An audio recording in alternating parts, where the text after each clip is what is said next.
Hello. Hey, how's it going? Good, good. Hey, nice to meet you. Nice to meet you as well, and thank you very much for taking time to do this interview. Of course, of course. Thanks for the interest. Oh, absolutely. It's great to be able to talk to you and be able to talk about some brand new music from All for Metal coming out the 23rd of August. I've gotten the chance to be able to check out this album over the last day and a half or so. I've gotten about 3 or 4 spins in, and I really love the direction that you guys are going in right now. It just feels like everything is just continuously going in the right direction. Everything feels a little more refined. You're able to expand your wings a little bit more. It just feels like a more comfortable album compared to the debut, but everything feels like it's going right, and I love the direction that you guys are going in. That's great to hear. That's great to hear. I would definitely say that we are more varied on the second album on Gods of Metal than we were on Legends. And we have, let's not say experiments, but as you just said, we spread the wings a little bit more and we have a little bit more variety.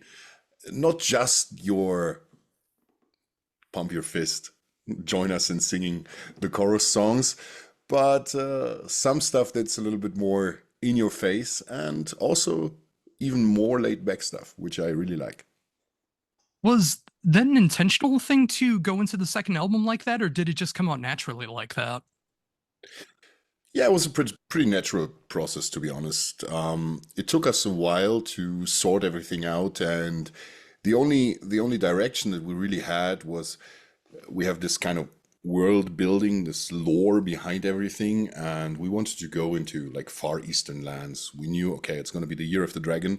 Let's take this as a topic, as something that's basically the umbrella term for the album, and then let's see where it gets us. This is the beauty of all for metal and this fantastic themes that we have. It's basically our own world, but of course we can take inspirations in any kind of mythology and any kind of real world references or things that already exist, but make it our own.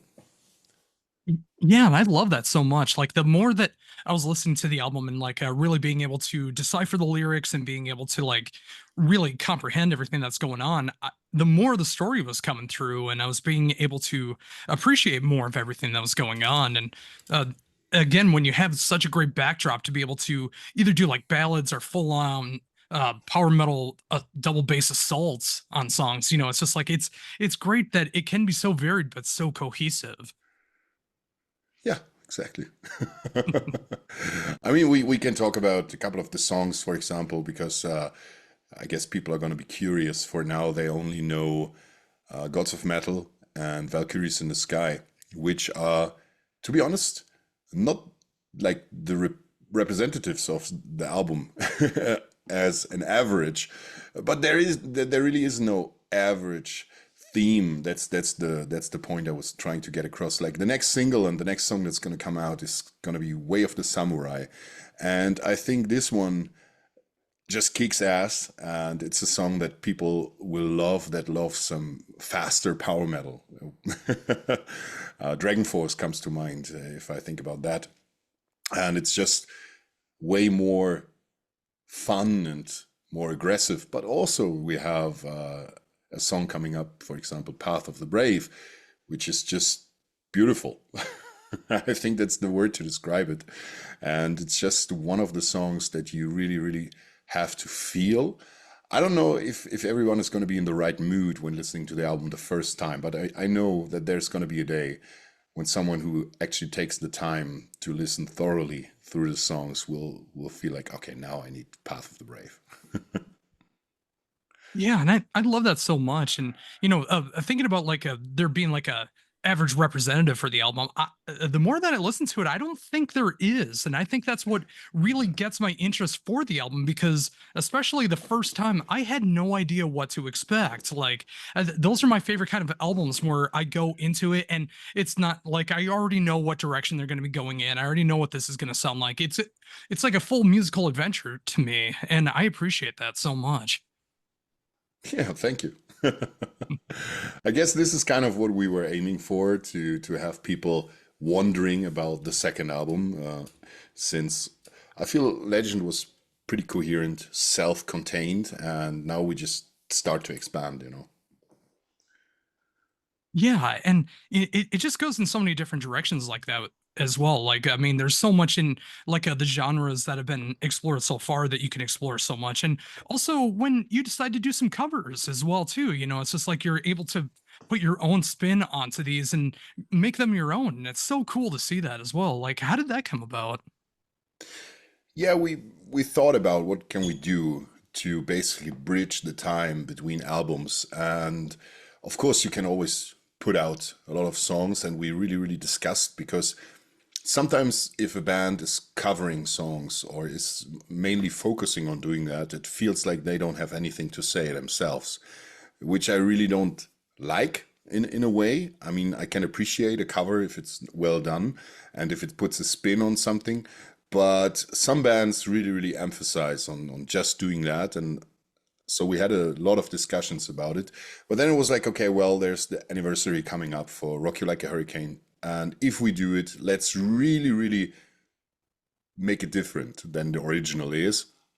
And yeah, that's why we did it, and that's why we had a lot of fun with it. Also, to basically kind of go along with our tongue-in-cheek humor, since we take ourselves serious as musicians, but we don't take ourselves and the show we do to be something serious. But it should portray fun, and it should always be a good time. So we basically went back in time for the video. I don't know if you've seen it, for Rock You Like a Hurricane, and just yeah, made our own our own story out of it.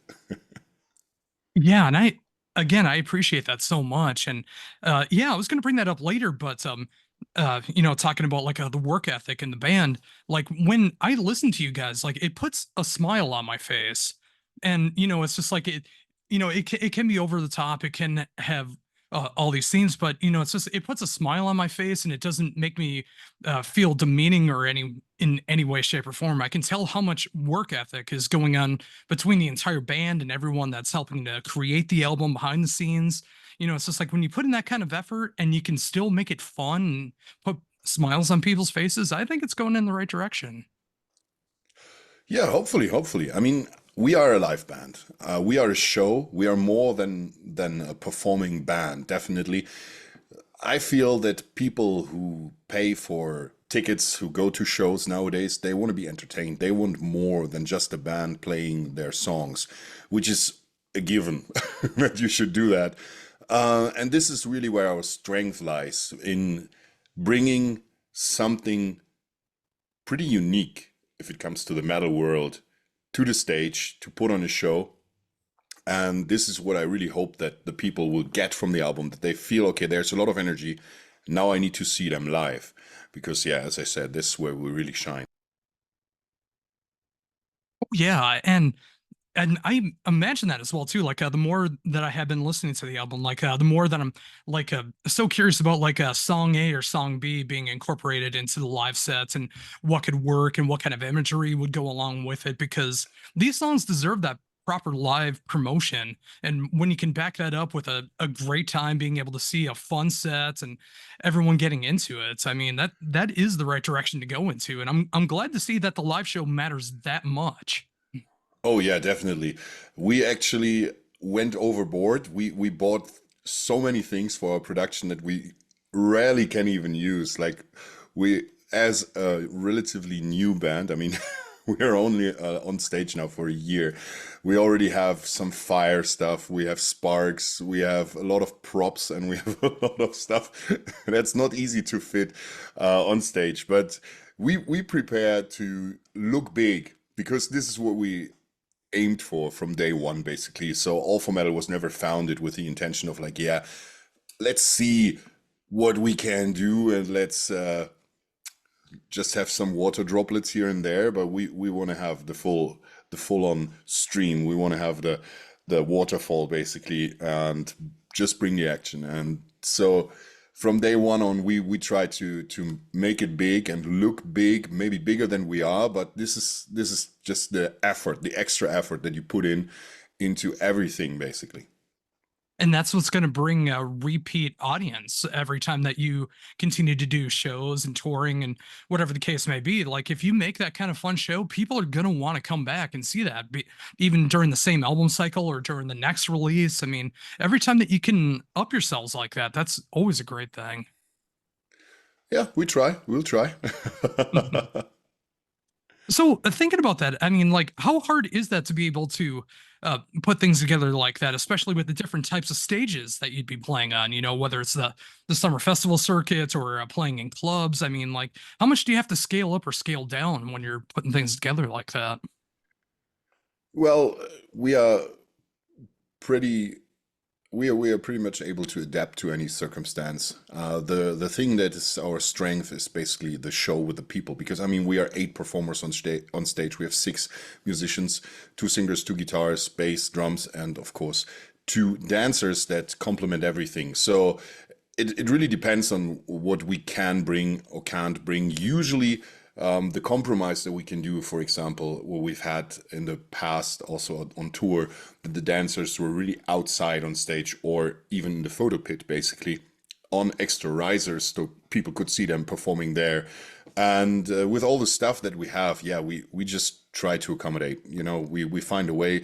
If we have the space, we have like big risers, we have fog gaziers, we have a lot of stuff. But all this is just part of the show. So if something's missing, it's not a huge problem. But as I said, we try to bring as much as possible. I mean, just the band looking like we look is already something a little bit special, and then we just build from there.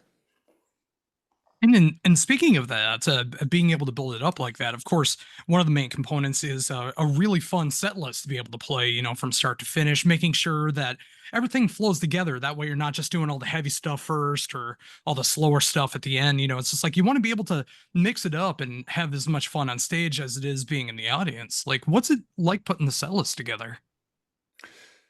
Yeah, to be honest, this is something where I'm really grateful that Antonio is coming from the theater world, because he put a lot of thought into that, and he basically thought about how to glue everything together, and also we develop these bits and stuff that's happening in between the songs. So basically, this is our strongest point, in my opinion, that it never feels like there's now, oh, they played a song, now there's a break and they're talking, and now there's another song. But it's all part of the show, and one thing really leads into the next.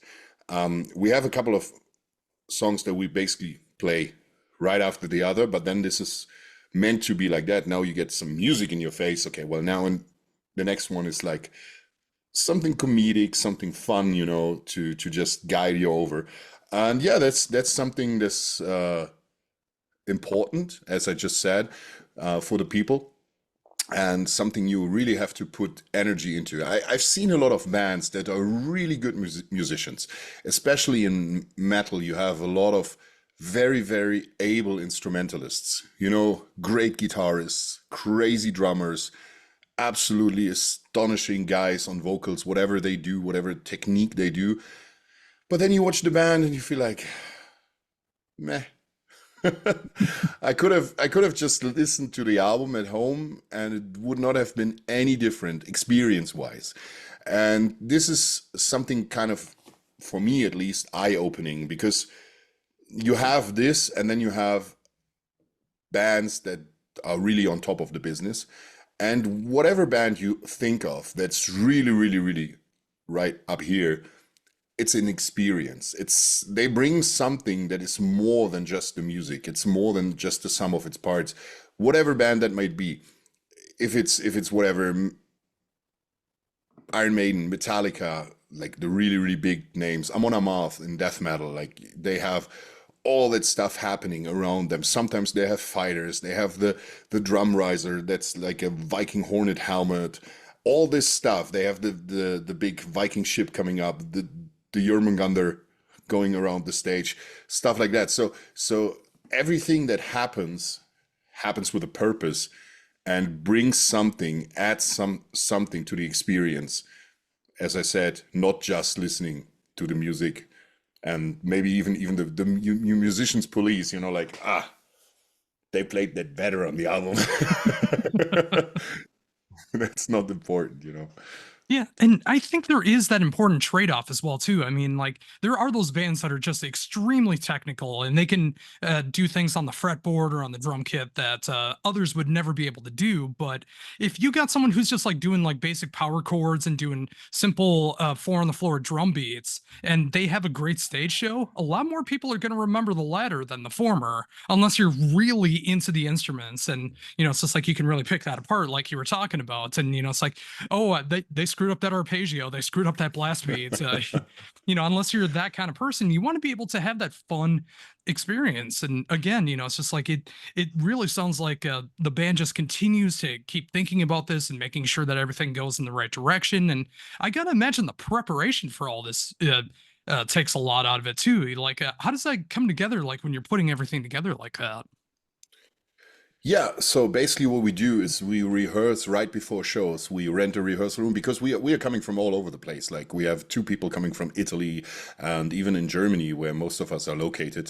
Germany is not a big place for an American, but it's still big enough that that you have to travel for several hours to get to one place. So what we usually do, we have all this theoretical stuff, everything is written down, and then we come together and put it all together. And also just to make sure that this is not misunderstood, it's not like we don't care how we play and it's just show. No, no, no, no, no. The basis is playing as perfectly as possible and being really, really, really good in what you play and what you bring to the stage. And then from there on, you have to put on a show. This is the point. So we basically say, okay, well, everything has to be 120%, so that when you screw around on stage, you're still at 95%. you know? So, and yeah, it's a lot of individual practice and rehearsals. And of course, if you play a lot of shows like we just did, we basically came from a tour now playing 38 shows with Lordi. And then we played another show right after that. So, of course, playing a lot of shows gives you the best practice you can have. So thinking about that as well too, like with the tour that you just got done, and especially with a band that does care so much about stage presence, like Lordi, what was it like to play before them and then going to see their live show and being able to compare what you do or just being able to experience their set? It's very different. This is the interesting part. On the one hand, Lordi, of course, they have a lot of props. They had the stage set up. Everything was like a castle wall, and like the door where Mr. Lordi is going in and out. And every song they have different props and different stuff. But on the other hand, the show itself, wise, is really low energy. So Mr. Lodi, he's center stage, he's towering over everyone, playing the songs. Really awesome. It's great. It's nice to look at. They have the masks, the costumes, everything. So it's really great. But it's so different because with us it's always there's always movement, there's always something happening, always someone getting picked up, someone jumping, running, dancing. So this is such a different kind of presence and show. And what we really try to do is engage with the audience, to take them in and to take them with us, to be part of what's happening on stage. And it really worked so damn well. I'm I'm very, very proud of all that, and that the fans really, really sucked it up, basically. Oh, absolutely. Going back into the album a little bit again, thinking about the visuals, the album artwork I think just fits so perfectly with the album. Like when you look at that, you kind of know what you're getting into, but you don't know fully. Like I think it's a good balance going on there. Like how did that album cover come to be? Okay, to be brutally honest right here, the album cover came to be a little bit in a too rushed process. We had this change of our labels. We changed from AFM Records to RPM Records, and we already had the schedule set up. So a couple of months of work already were done basically with AFM. Then we switched labels, so everything had to be redone and planned again. And they tried to keep the schedule together. So the cover was back and forth, deciding between painting it, using some kind of artificial graphics, not artificial intelligence, but like 3D modeled graphics, stuff like that, or using photos or edited photos. So it all came down to this, and it's from my perspective, it's okay, it's good. It could have been something different, and I think it's as you just said, it's showing what you have to expect basically, but it's not the precision that I wanted. It's hard to find the right words for that. So it took a while to get it all together, and this is where we at. And for the future, we will just take for the individual songs, we will take a little bit more time to make artwork that you can really connect to that. But for the main overview, it has everything that you need to know. It's gods of metal, it's a dragon, it's Asian a little bit, but still us with our traditional armor outfit. We're going east. And I guess that's what I do appreciate about it is that it just does put a smile on my face when I look at it. And, Okay. it's just like, obviously, I love the idea of going forward, like making it more serious, making it more professional and stuff like that. But for something like this, for a lot of people who might be checking out the band for the first time and they see an album cover like that, I hope it can put a smile on their face too, and just know that it can be a fun album to listen to. And and might even be shocked when they hear the quality of the music that goes on behind it as well too, and you just see the complete package. Yeah, that's pretty important. I mean, we put a lot of effort into the image of the band in total. Like, if you look at our music videos, we have done 8 music videos for the first album, and we are about to release, I think it's 5 for the second one. But 2 are gonna be like we already released 2 pretty big ones. Then in between, we did the Rocky Like a Hurricane, which was also very different effort, but a very professional video. I really, really love it. I'm really proud of it. It's basically a video, almost like one shot throughout the whole video. And we're going to do 2 more really, really big productions, 2 more really huge music videos with a lot of money and effort behind it, because we had the crowdfunding campaign. We wanted to go to Japan to shoot a video right there, but it was too expensive. So we said, well, okay, you supported us so well. We're going to use the money. We're going to stay in Europe, but we're going to make 2 videos out of it. So it's going to be really, really top-notch quality stuff. And also we have an animation video coming up. So there's a lot of stuff. We really put effort into it, and to make it look as cool and interesting and unique as possible. Because in my opinion, metal videos tended to be, not in the last 5 years maybe, but before that, a lot of times were really, really cringy. And it's not about like quality of the camera, but about the idea behind it. And a lot of bands really did videos where I was like, oh no, I'd rather not watch the video. Even like big bands, like I'm gonna throw a stone here. Like, there's so many On a Mouth videos that are terrible. They have a couple of gems, like Guardians of Asgard is a great video, but then they have so many terrible music videos. And I'm like, why do you do that, guys? Put some effort into it. And this is where we really want to be good, want to be renowned for that. That's something that's important to us. Oh yeah, and again, it's just like it's so great the different styles of videos that are important too. Whether they're the big budget ones, whether they're the lyric videos, whether they're the visualizers. It's just like it's important to have all those combined, because I know you can't always have the budget to make the big budget videos all the time. So it's like you Oh want to yeah. make sure that the quality of the lyric videos or the visualizers are going to be just as intriguing in their own different way. Yeah, definitely, definitely. Yeah, even if it's a lower budget production, it should still have an idea that's interesting for the people.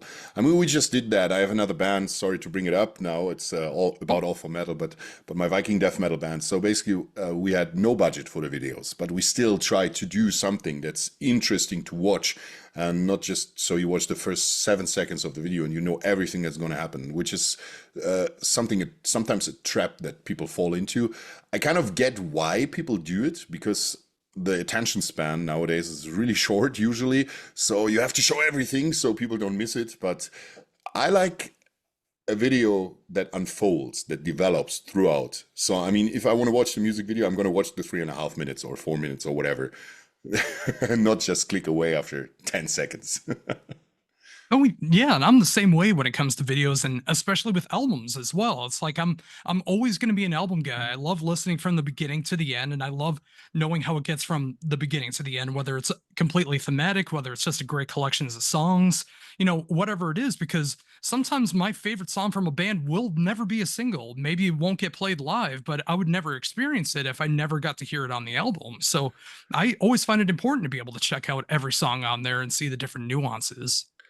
That's really interesting, and this is something deviating from nowadays standards, basically, because if you look at the Spotify lists and whatever, usually the single songs are the ones that are streamed and played and listened to, and a lot of people don't take the time and don't have the appreciation for the whole product. Let's put it this way, or the whole piece of artwork that it really is as a whole. So I really, really love to hear that you're the kind of guy that really sits through the album.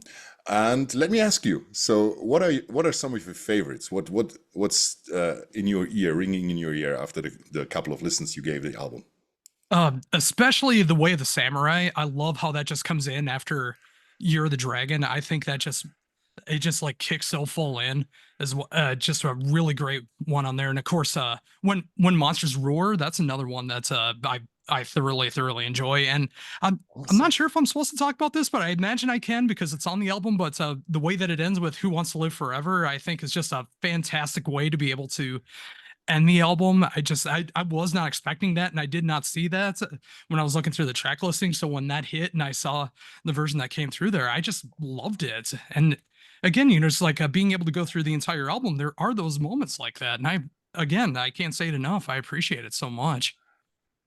That's really cool to hear. That's really, really awesome because two of the songs you just mentioned are not going to be singles, but I love them. I love all the songs, to be honest, and I'm really, really looking forward to the reaction of the people. And we will discuss which songs we can put into the live set because obviously, with just two albums under our belt, it has to be a compromise of the old and the new one. But I want to play as many of the new songs as possible because, yeah, as I just said, I really, really love it. And the thing is, as you mentioned earlier, we are a band that's putting in a lot of effort and putting in a lot of work. We are already working on new material. So when the album is going to be out, it's going to be old news for us. Yeah, and I was just gonna close this out saying, like, as much as I love what's going on with this new album, I'm so excited for the next release because I can just feel the rise of the band happening. It's like when you listen to the debut and then you listen to this, and just like seeing just that progression from even a year's time. And now with the next release, whenever that does happen, I just imagine that it will just continuously rise up again. And I can't even have expectations for it because I had no idea what to expect going into this one. So I just want to go in completely blind with the next one, and just I can't wait to experience what'll happen with that. The only thing I can say now is we're not going to slow down. Not for a while at least.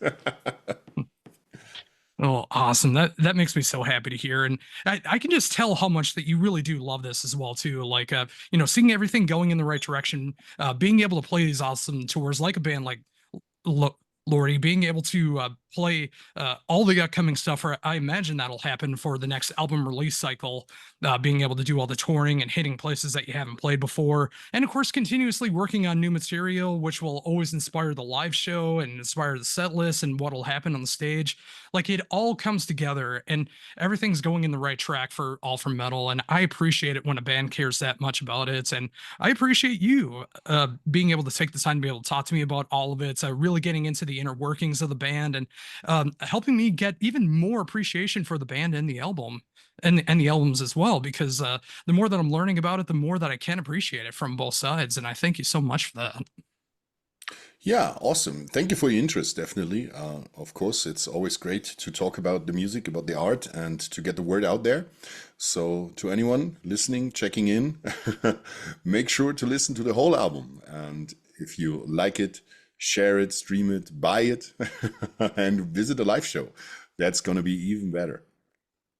Oh yes, and I imagine with that touring as well too. You know, again, just like the more things continue to happen, the more places you'll be able to visit, and maybe the U.S. will happen at some point. I know that's not always on everyone's radar right now, but you know, just being able to hit Europe and hit all these great places and being able to do that, and of course, your other band as well too. If you want to plug them as well too, because you garnered my interest. I did not know you had another band, and I want to go check them out after this.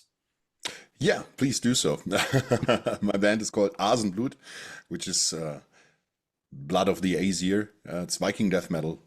Pretty much, I'm gonna drop the name a third time in this interview, like I'm on a mouth, but German lyrics. And regarding the United States, you'll be surprised soon enough. I think that's Let's put it like this. I think that's a great cliffhanger to be able to end this interview because that just put a huge smile on my face. And if that goes in the direction I think it is, I'm so happy for you guys. And once again, thank you so much for taking the time to be able to talk to me about all of this. I can't wait to show off this interview, be able to review the album, do everything I can to be able to promote All for Metal as much as I can. And I just want to thank you again for taking the time. It really means a lot. Thanks, Josh. Have a good time, and yeah, talk to you about the next release soon. Oh, definitely. Next time that happens, I would love to be able to talk to you again about all of it. Awesome. All Thank right. you. Awesome. Take care. Bye bye.